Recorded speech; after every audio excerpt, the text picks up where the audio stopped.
আজকে রবিবার, রবিবার মানেই ছুটির দিন, তার উপর উপরি পাওয়া আজকে হলো রথযাত্রা। সকালবেলায় খাওয়া কমপ্লিট করতে দেরি হয়ে গেছিলো, কারণ আমার ছিল পড়ানো। পড়িয়ে এসে আমি ঘর পরিষ্কার করছি, আর কাজও দেখো শুয়ে শুয়ে ঘুমাচ্ছে।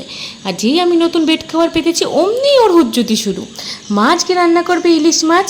এদিকে শাড়িগুলোকে আমি রোদে দিতে এসে নাজেহাল একেবারে অবস্থা, কারণ একা একা পারছি না। আর মা দেখি সঙ্গে সঙ্গে ছুটে এসে আমাকে হেল্প করছে, আর আমরা দুজনে মিলে একসাথে শাড়ি রোদে দিচ্ছি। আজকে কিন্তু খুব সুন্দর রোদ উঠেছিল। রথযাত্রার দিন কিন্তু বৃষ্টি হয় সাধারণত, সামান্য একটু মেঘ ছিল, যার জন্য আজকে সকলেই সুন্দরভাবে মেলা দেখতে পারবে। আর আমরাও এইদিকে কাপ প্লেট কিনবো আর জগন্নাথ দেবের দর্শন করবো বলে মেলায় বেরিয়ে গেছি। আর রথের মেলায় আসবো, কাপ প্লেট কিনবো না, এটা হয়?